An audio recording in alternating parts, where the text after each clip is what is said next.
Learning with Earning, world's first live freelancers training portal, providing online top-rated trainers with exclusive live sessions on freelancing skills in Pakistan, USA and Canada. Let's learn and earn from your home.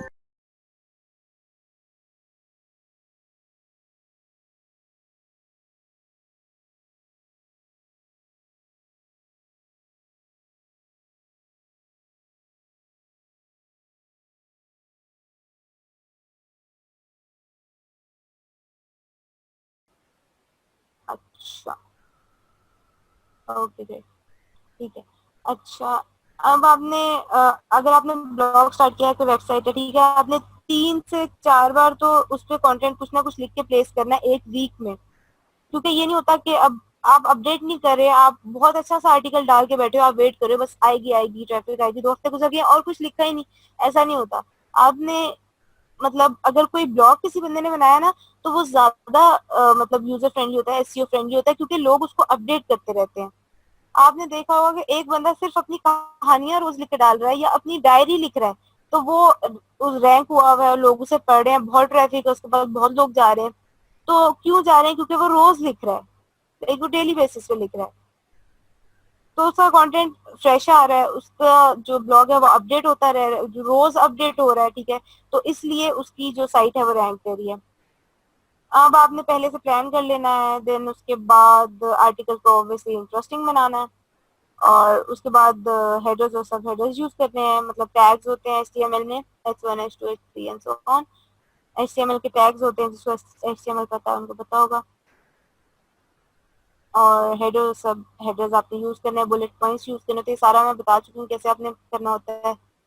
और anchor text का भी बता चुकी हूँ। Anchor text जो है वो आपने वहाँ पे किसी भी पेज को के लिए जाने के लिए आपने वो यूज करना है, and then it's the same. अच्छा, हाई रैंक साइट पे आपने जाके लिंक करना है, लाइक अगर आप किसी भी साइट पे गेस्ट पोस्टिंग कर रहे हो, तो आप वहां जाके अपने साइट का आपने एक एंकर टेक्स्ट डाला हुआ है, और लोग जाहिर सी बात है उस पर तो ऑलरेडी बहुत ट्रैफिक आ रही है, वो आपका आर्टिकल पढ़ेंगे, उनको पसंद आएगा, वो उस लिंक पे क्लिक करेंगे जो आपने एंकर टेक्स्ट डाला होगा, फिर वो साइट आपकी जो भी ब्लॉग है, वेबसाइट है, उस पे उसकी तरफ कन्वर्ट हो जाएगी, ठीक है।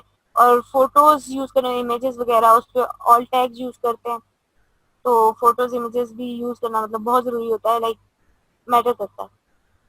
अच्छा, ये सिंपल है कि अगर आपको मतलब बाकी बहुत टेक्निकल चीजें नहीं समझ आ रही, मतलब अच्छा लिखें, इंसानों की तरह लिखें, इंटरेस्टिंग लिखें, मतलब इंसानों की तरह लिखें और इंसानों के लिए लिखें, खैर। अच्छा, और टाइटल आपके बहुत अच्छा होना चाहिए, और उसके बाद आप दूसरों को लिंक करेंगे, देन दूसरे आपको लिंक करेंगे, मतलब आपको उनकी ट्रैफिक जाएगी, उनको आपकी ट्रैफिक जाएगी, और फिर हेडलाइंस, और फिर मेटा डिस्क्रिप्शन, एंड अब लिंक्स आपने डाले हुए हैं, और भी वैल्यूएबल आर्टिकल्स हैं, उन वेब पेजेस डाले हुए हैं, उनके लिंक्स डाले हुए हैं। और अच्छा, एक चीज होती है कि छोटी छोटी लाइनें और छोटे छोटे पैराग्राफ, ये चीज लोग बहुत प्रेफर करते हैं, सर्च इंजन भी प्रेफर करते हैं, लोगों के लिए इजी होता है रीड करने को, और सर्च इंजन के लिए भी अच्छा होता है, ठीक है। ये अगर आप लोग करेंगे, ये सारी चीजें भी आप लोग कर रहे हैं, तो ये आपका 90% ऑफ एसईओ हो जाता है। इमेजेस डालना बहुत जरूरी होता है, अगर आप मतलब इमेजेस डाल रहे हो, और 1 सेकेंड, डिपेंड करता है मिशी, डिपेंड करता है, डिफरेंट साइट्स पे डिपेंड करता है, आपसे वो किस तरह का कंटेंट लिखवा रहे हैं उस पर डिपेंड करता है। लाइक अगर आप उनका समझे कि कॉन्टेक्ट वाला पेज लिख रहे हैं, तो वो चीज अब आप उस कॉन्टेक्ट वाले पेज पे 2500 वर्ड्स का नहीं लिख सकते, ठीक है, तो उस पे आपको उतना ही लिखना जितना आना चाहिए। मतलब वैसे अगर आप सिंपल एक आर्टिकल लिख रहे हो, तो अगर आप बहुत लंबा लिख रहे हो और बिल्कुल भी मतलब उसमें आप इंगेजिंग नहीं है, तो फिर लोग जाहिर सी बात है उसको नहीं, पूरा नहीं पढ़ेंगे, तो फायदा नहीं होगा। तो 500 वर्ड्स नॉर्मल है, ठीक है। अब आप 500 वर्ड्स नॉर्मल आपने लिख लिया है, आपने बहुत अच्छा लिख लिया है, और फिर उसके बाद आपने 2500 वर्ड्स का भी लिखा है, वो भी बहुत अच्छा है। आजकल आई थिंक 1000 वर्ड्स के भी चल रहे हैं। जी फरिया, मुझे बताइएगा how much time you need more. बस इट्स ऑलमोस्ट डन। मैंने जल्दी किया है क्योंकि उन्होंने मुझे बताया कि एंड करनी है। मैं तो थोड़ा सुकून में थी कि 30 है तो कल भी है आपका सेशन ना सेम टाइम में, जो आज रह जाए वो आप कल कॉप अप कर लेना। नहीं बस ऑलमोस्ट ये हो गया, मैंने कर लिया है ओके कवर। Okay okay. ठीक है। ये आप अच्छा इसमें फिर 8:05 तक मैक्सिमम ले जाइएगा मुझे, 8:05 पे फिर अगला सेशन होस्ट होगा। ठीक है, नो वरीज, ठीक ओके है। जी मिला। Okay, thank you. अच्छा, उसके बाद ऐसा है कि अब आपने जो है वो इमेजेस ऐड कर दिए हैं, पिक्चर क्वालिटी। अब आपने आर्टिकल बहुत अच्छा लिखा है, बीच में इमेज इतना कोई थका हुआ इमेज डाला है, लाइक इतना उसकी रेजोल्यूशन इतनी बेकार है कि उसको देखने का दिल नहीं कर रहा। तो ये वाली चीज भी नहीं करनी। इमेज बहुत अच्छा सा डालना है उसमें, जो भी आपका आर्टिकल होगा।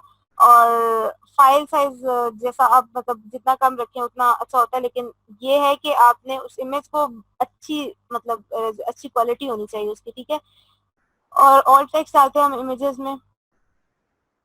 देन कीवर्ड स्टफिंग बिल्कुल भी ओके नहीं होती। और अगर आपको कोई चीज नहीं श्योर, उसको आप ढूंढ लें, वो बहुत बेटर होता है। जैसे अगर आपने एक अबाउट ग्रेट सबा, तो बड़ी मजे की बात होगी। वैसे आपकी मुझे मतलब राइटिंग पे बहुत फख्र महसूस हुआ था टाइम जब आपने वो क्रिएटिव वाला काम करके दिया था। अच्छा, और ऐसा है कि अगर आपने सिंपल एक लाइन लिखनी है, उसको आप बहुत छोटा सा लिख सकते हो, लेकिन आप उसको इतना मतलब खींच के ले जाओगे, उसको एक लंबी लाइन बना दोगे, ये चीज नहीं करनी। जैसे आप एप्पल को कहो कि एक राउंड रेड और ग्रीन फ्रूट है, आप उसको एप्पल भी तो कह सकते हो ना, उसको इतना मतलब खींचना, क्योंकि राउंड रेड या ग्रीन फ्रूट है वो, क्यों नहीं, ऐसा नहीं करना। जिस वर्ड जो एक वर्ड एक पूरे सेंटेंस को डिफाइन कर रहा है, उसकी जगह वो वर्ड ही यूज करें, वो पूरा सेंटेंस मत लिखें। तो बिल्कुल भी लोगों को ये बात पसंद नहीं आती। Okay, that's it.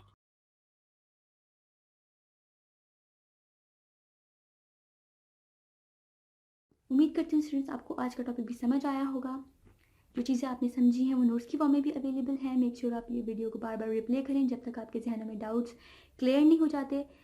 अगर आपके जहनों में फिर भी कोई क्वेश्चन, क्यूरीज या कोई प्रॉब्लम आपको दरपेश आ रही है तो आप गूगल और यूट्यूब भी यूज़ कर सकते हैं उसे सॉल्व करने के लिए, उसका सोल्यूशन निकालने के लिए। अगर उसके बाद भी आपकी प्रॉब्लम या आपकी डिफिकल्टी सॉल्व नहीं होती तो आप हमें लर्निंग विद अर्निंग के पेज पे भी इनबॉक्स कर सकते हैं। उसके अलावा आप हमारी ऑनलाइन सपोर्ट से भी रब्ता कर सकते हैं। मेक श्योर कि आपको एक टॉपिक क्लियर हो, उसके बाद ही आप नेक्स्ट टॉपिक पे मूव करें। आप हमारा ऑनलाइन क्विज क्लियर करें, आप हमारा ऑनलाइन टेस्ट क्लियर करें, उसके बाद आपको एक सर्टिफिकेट अलॉट किया जाएगा। उसके बाद ही आप नेक्स्ट टॉपिक पे मूव कर सकते हैं। अल्लाह हाफ़िज़।